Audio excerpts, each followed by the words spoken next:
बच्चों, आज के इस वीडियो में आपका बहुत बहुत स्वागत है। मैं आपको गद्य पाठों की पुनरावृत्ति करा रही हूँ और उसमें प्रश्नोत्तर की बारी है।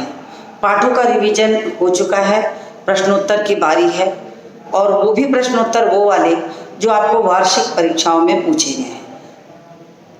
अधिकतर प्रयास मेरा ये है कि आपको वही प्रश्न कराऊं जो वार्षिक परीक्षाओं में पूछे गए हैं, ताकि उन्हें लिखने का और उसके शुद्धिकरण का, बाकी तौर तरीके का ज्ञान आपको हो जाए और आपके प्रश्न जो हैं वो बिल्कुल सही और अधिक अच्छे से आ जाए। तो मैं आपको प्रश्नोत्तर लिखने के पहले थोड़ी सी पाठ के सारांश के रूप में कहानी बता देती हूँ कि निदा फाजली ने ये कहा है कि अब कहाँ दूसरों के दुख से दुखी होने वाले लोग। पाठ का शीर्षक ही इस बात को बताने में समर्थ है कि आज दुनिया में ऐसे लोगों की कमी हो गई है जो दूसरों के दुख से दुखी होते हैं। आज हम प्रकृति को नुकसान पहुंचाते हैं, आज हम प्रत्येक व्यक्ति को नुकसान पहुंचाते हैं और सिर्फ स्वार्थी होते चले जा रहे हैं। पुराने ज़माने के लोगों में यहाँ तक कि जो पाठ में उदाहरण दिए गए, उन उदाहरणों के माध्यम से यदि देखा जाए तो उस समय लोग जीव जंतुओं तक की भाषा को जानते थे और अच्छे से पहचानते थे। तभी तो सुलेमान जब अपनी फौज लेके जाता रहता है तो चींटियां घबरा जाती हैं और सड़क छोड़कर हटने लगती हैं। तब वो उनकी बात सुन करके कहता है, घबराओ नहीं, मैं किसी को कष्ट देने के लिए नहीं आया हूँ, मैं सबका रक्षक हूँ, कह करके वो अपनी बात को स्पष्ट करता है। तो आज वो समय नहीं है कि लोग जीव जंतुओं की भाषा को जानते हों, समझते हों, बल्कि वो समय है कि लोग स्वार्थी होते जा रहे हैं। आज उनके पास स्वार्थ की भावना ज़्यादा देखने को मिलती है। तो यहाँ पर यही कहा गया है, जिसे मैं आपको समझाना चाहूँगी कि इस पाठ में निदा फाजली ने ये दिखाया है कि दूसरों के दुख से दुखी होते हो, द्रवित होते हो। ईश्वर ने इस धरती पर सभी जीवधारियों को रहने के लिए जगह दी है। किसी को भी कष्ट नहीं देना चाहिए, चाहे वो प्रकृति हो, चाहे जीव जंतु हो, चाहे कोई हो, जिन्हें खुद उसी ने जन्म दिया है। लेकिन मनुष्य जो कि ईश्वर की उत्कृष्ट कृति है, हम ये मानते हैं कि 84 लाख योनियों के बाद मनुष्य जन्म प्राप्त होता है और ऐसे मनुष्य जन्म को यदि हम अपने स्वार्थ के लिए गंवा दें तो वो जीवन बेकार हो जाएगा। और मनुष्य ने धीरे धीरे पूरी धरती को ही अपनी संपत्ति बना लिया, अन्य जीवधारियों को दरबदर कर दिया। धीरे धीरे क्या हुआ कि लोग प्रकृति को नुकसान पहुंचाते गए, बहुमंजिली इमारतें बनने लगी, जीव जंतुओं के घोंसले गायब हो गए, पेड़ों की कटाई शुरू हो गई, तमाम प्रकार की प्रजातियां आज विलुप्त हो गई हैं, जिन्हें हम बचपन में गौरैया और कौवे जैसी चीज को आम समझते थे। आज उन्हें भी पितृपक्ष के समय कौवों को ढूंढना पड़ता है, चिड़ियों को का तो नामो निशान मिट गया है। तो ये सारा कुछ हुआ ये कि ईश्वर ने मनुष्य को बनाया और मनुष्य ने प्रकृति को उजाड़ने का काम किया है। प्रकृति को इस तरह उजाड़ा है कि अंततः जीव जंतु भी अपना स्थान नहीं पाते हैं, ढूंढ नहीं पा रहे हैं। तो ये कहा गया है।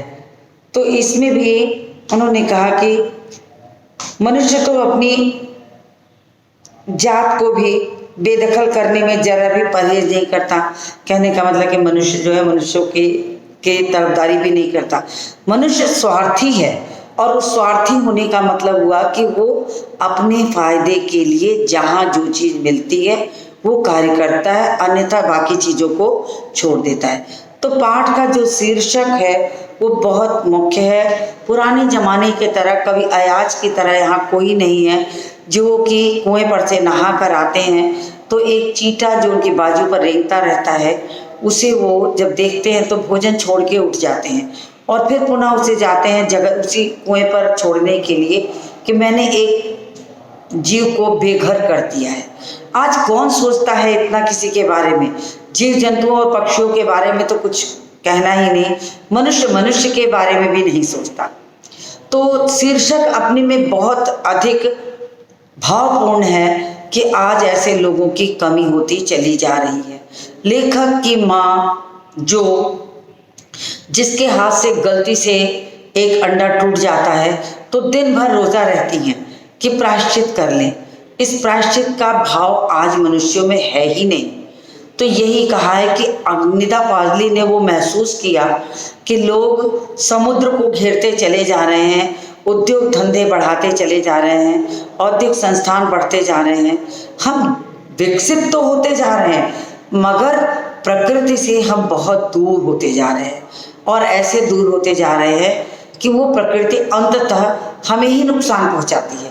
जो पाठ में उदाहरण दिया गया है एक जहाज का कि जो एक दिन क्रोध में समुद्र जो रहता है सिकुड़ता जाता है, मनुष्य बढ़ता जाता है, वो उकड़ू बैठ जाता है और उकड़ू बैठते बैठते, कहने का मतलब सिमटते सिमटते एक दिन उसे क्रोध आता है और एक जहाज को वो ऐसा फेंकता है कि उसके 3 टुकड़े हो जाते हैं, अलग अलग जगहों पे गिरते हैं।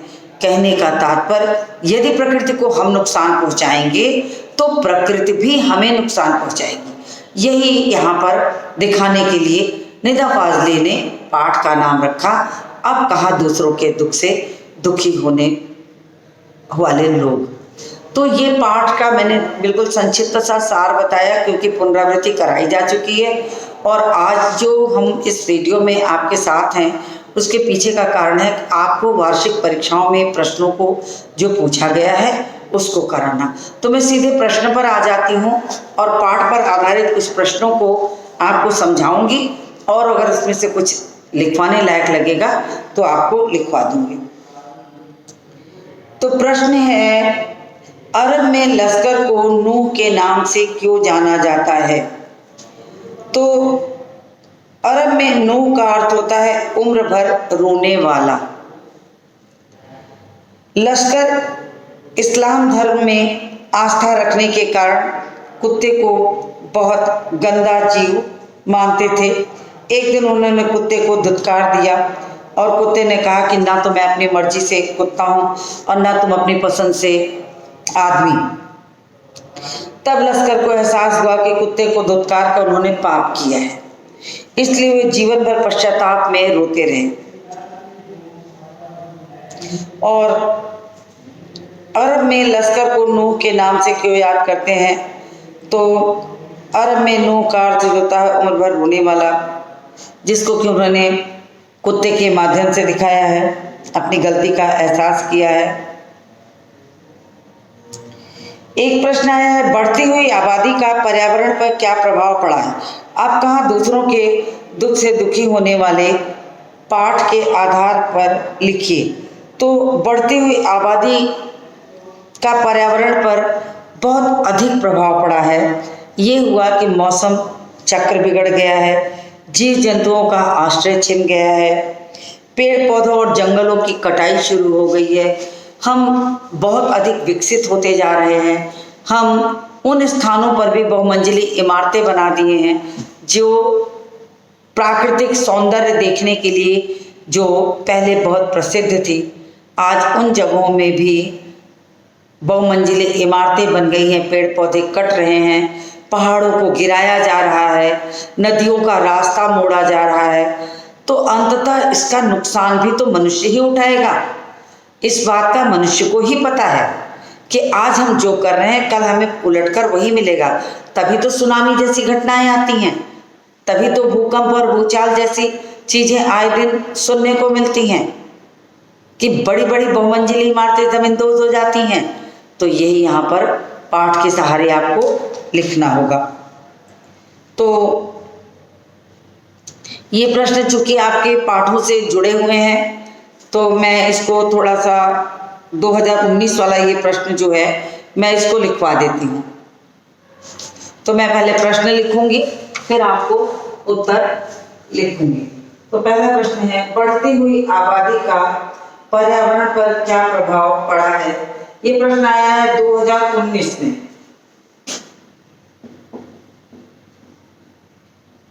बढ़ती हुई आबादी, बढ़ती हुई आबादी का पर्यावरण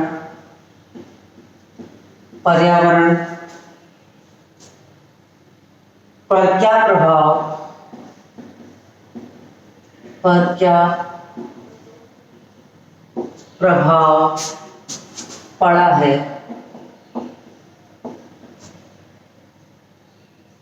पाठ के आधार पर लिखें। पाठ के आधार पर लिखें।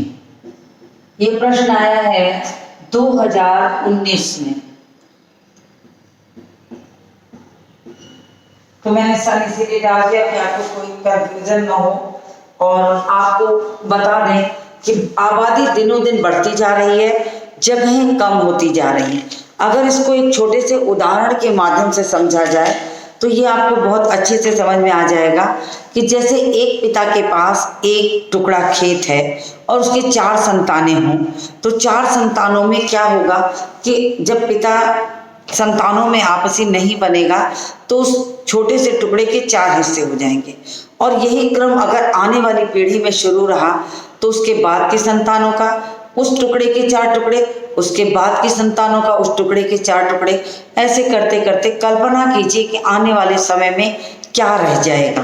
तो ये कहने का तात्पर्य है कि बढ़ती हुई आबादी ने एक ओर तो प्रकृति को नुकसान पहुंचाया और दूसरे ओर उसे अपने कब्जे में करते चले गए। पेड़ों को काट दिया, समुद्रों को पाट दिया, बहुमंजिली इमारतें बनाई, तमाम होटल बन गए, पैसा कमाने के साधन बढ़ गए, लेकिन अंततः उसका जब कभी नुकसान उठाएंगे तो हम मनुष्य ही उठाएंगे।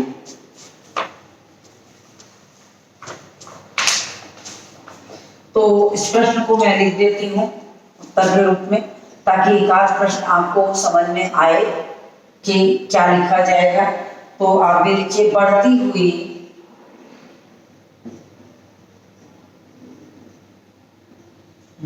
हुई आबादी का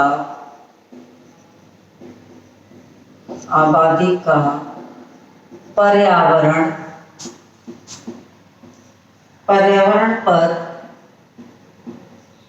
बहुत बुरा प्रभाव पड़ा।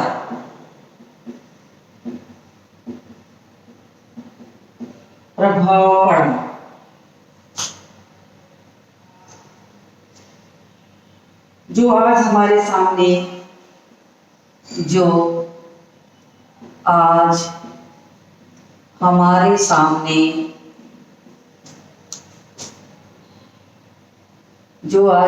सामने पर्यावरण प्रदूषण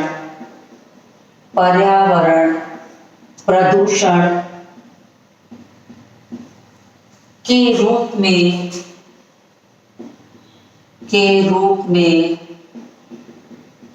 दिखाई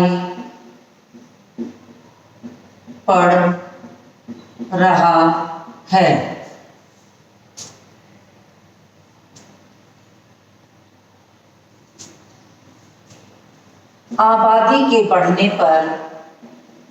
आबादी के बढ़ने पर मनुष्यों के रहने के लिए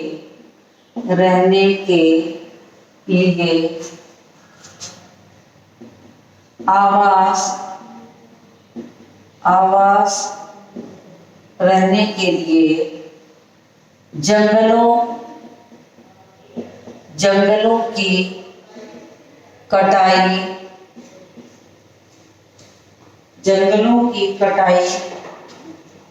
करते हुए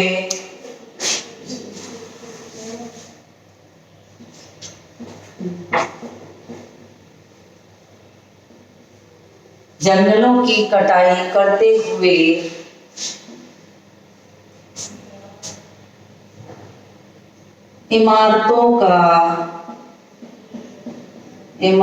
का निरंतर बढ़ना बढ़ना जारी है। जंगलों की कटाई करते हुए इमारतों का निरंतर बढ़ना जारी है, जिससे धरती में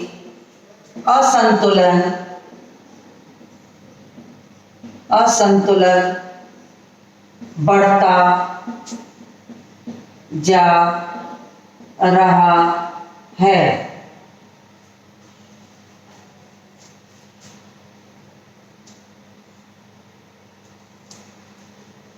आवश्यकता से अधिक गर्मी,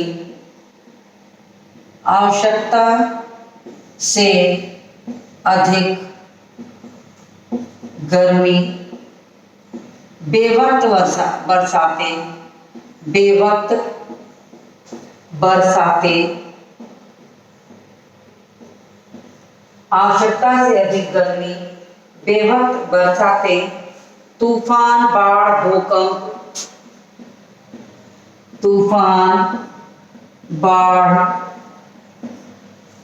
भूकंप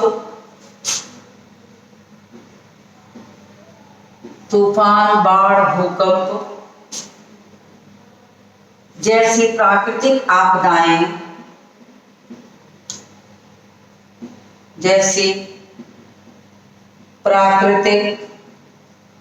आपदाएं निरंतर बढ़ रही हैं।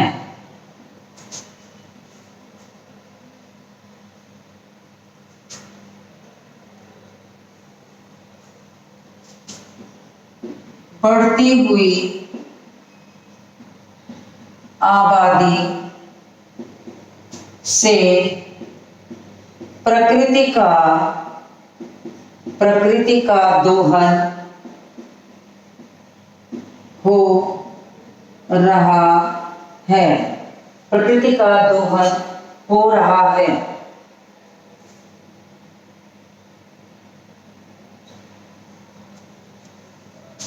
दोहन हो रहा है। वस्तुओं और पदार्थों की गुणवत्ता समाप्त सी होती जा रही है।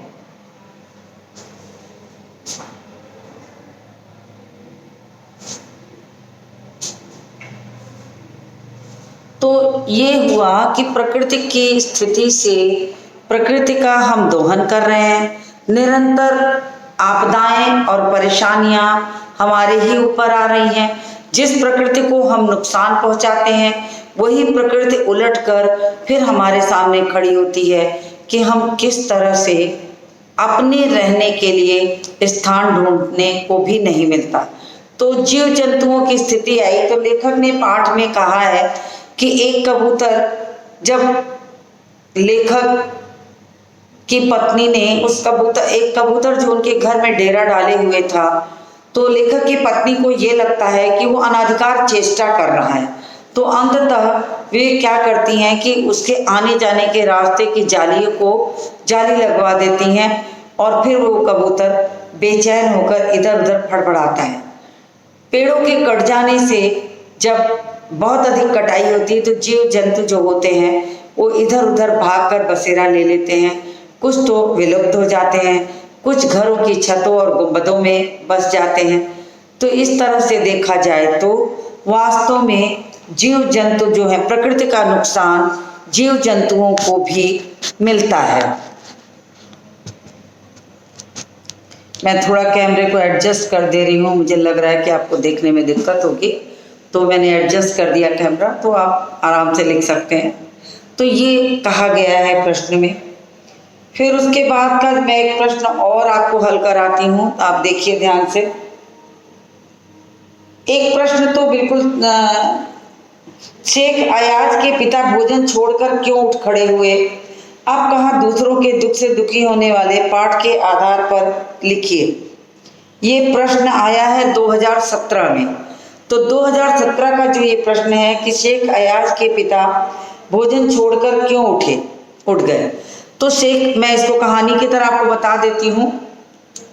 तो प्रश्न के उत्तर में क्या लिखा जाएगा वो भी बता देती हूँ कि शेख अयाज के पिता भोजन छोड़कर इसलिए उठ गए क्योंकि उस समय में प्रकृति, जीव जंतु सभी की चिंता करता था मनुष्य।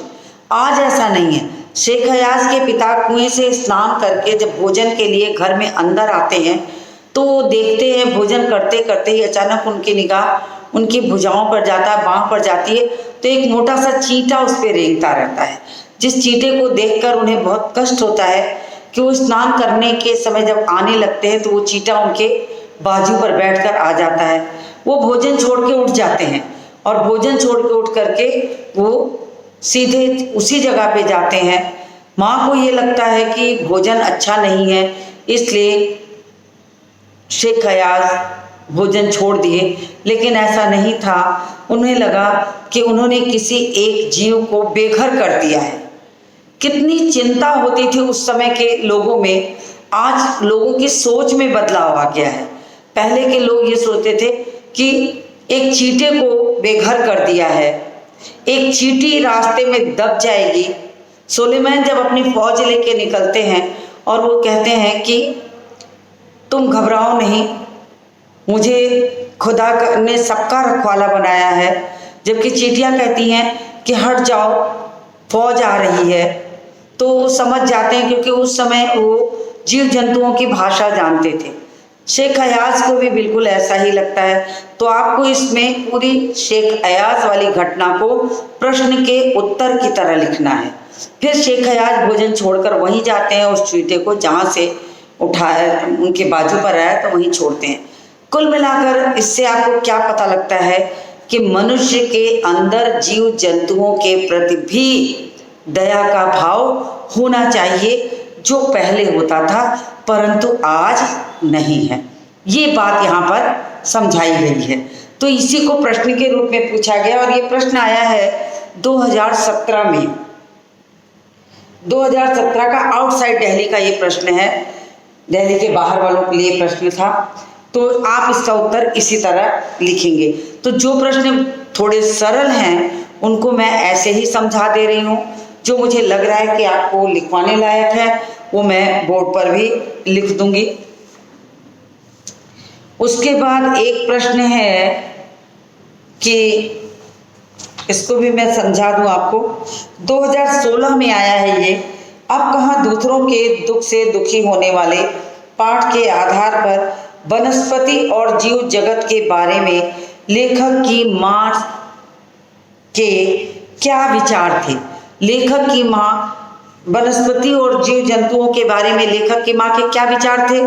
तो वो कहती थी कि शाम ढले पेड़ों के पत्ते नहीं तोड़ने चाहिए, पेड़ बददुआ देते हैं। ये उनकी धारणा थी और इसलिए उन्होंने यही आपके वनस्पतियों के कि सूरज ढल जाए तो पेड़ पौधे के पत्ते जो है नहीं तोड़े जाते हैं। दिया बत्ती के समय फूलों को नहीं तोड़ना चाहिए, वो बददुआ देते हैं। जीव जंतुओं के प्रति इतनी सजगता आज के मनुष्यों में नहीं है, लेकिन लेखक की माँ इस बात को समझाती हैं और कहती हैं कि दरिया पर जाओ तो उसे सलाम करो। पुराने समय के लोग जब नदी पार करते थे तो नदी को देवतुल्य देवी के का स्थान देकर उसमें दैवी शक्ति मान करके वो उसे प्रणाम करते थे या सलाम करते थे। वो कहती थी कि दरिया पे जाओ तो दरिया को सलाम करो।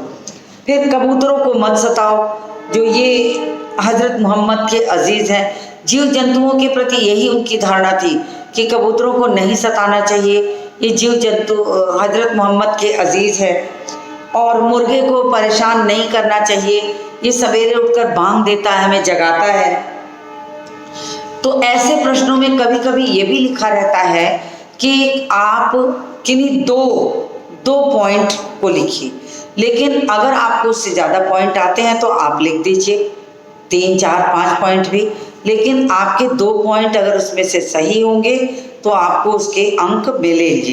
तो प्रश्नों के उत्तर का जो नियम है, अगर उसके अनुसार आप उत्तर लिखेंगे तो आपको वो उत्तर का पूरा अंक प्राप्त होगा।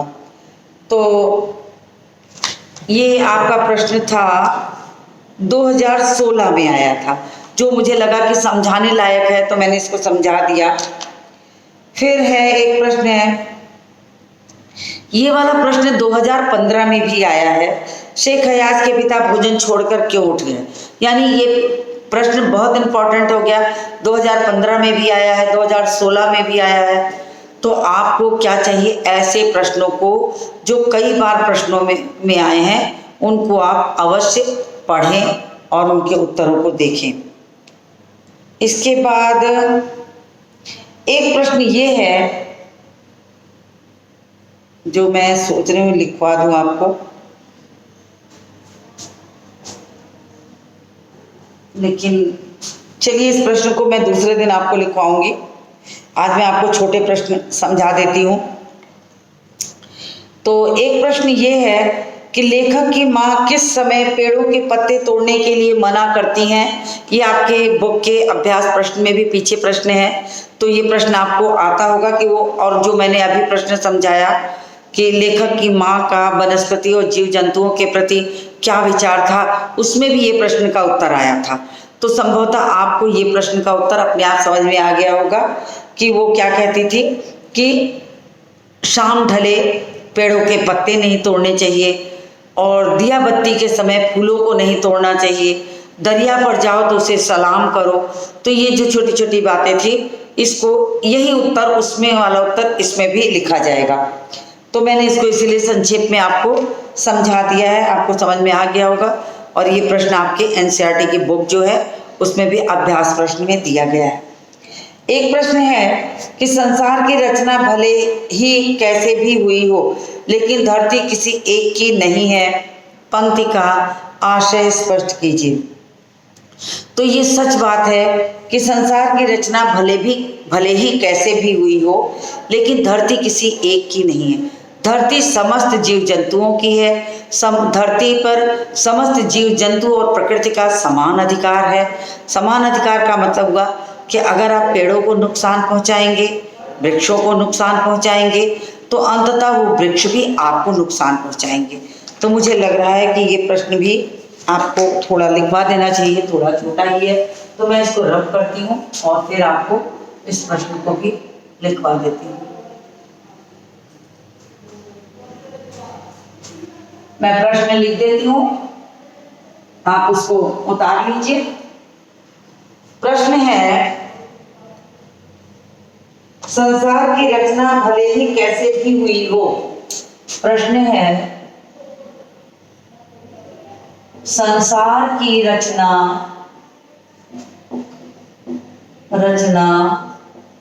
भले ही कैसे भी हुई हो,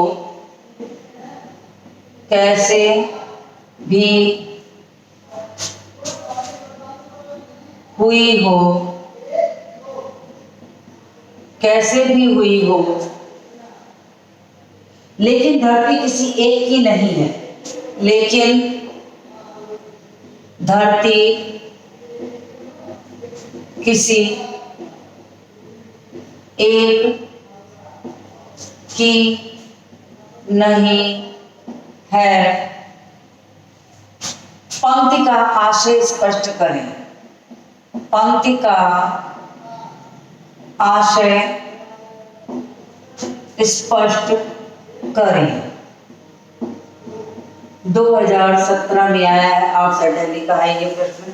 तो इसमें जो प्रश्न है उसमें यही लिखा जाएगा कि, मैं इसका समझा देती हूँ आपको, प्रश्न मैंने बोर्ड पर लिख दिया है ताकि आपको समझ में आ जाए कि धरती किसी एक की नहीं है। लेखक ने इसलिए ऐसा कहा है क्योंकि आज मनुष्य इस धरती को अपनी संपत्ति समझने लगा है। पेड़ और पौधों को काटता है, वहाँ अपने औद्योगिक विकास के लिए फैक्ट्रियाँ और तमाम बहुमंजिली इमारतें बना लेता है, जिसके कारण उस धरती को नुकसान होता है। धरती की जड़ें निरंतर कमज़ोर होती जा रही हैं और उसका नुकसान ये होता है कि जीव जंतु पलायित होते जा रहे हैं, मौसम एक से नहीं है, गर्मी पड़ती है तो अत्यधिक गर्मी पड़ती है, बेवक्त की बरसातें होती हैं, तो उसका नुकसान जो है कि आज बड़ी बड़ी बीमारियां, बड़े बड़े कष्ट मनुष्य के जीवन में आ रहे हैं। तो ये सारी चीज़ें आपको इस प्रश्न के उत्तर में लिखना होगा। और ये प्रश्न आया है 2017 में, जो कि मैंने आपको समझा दिया।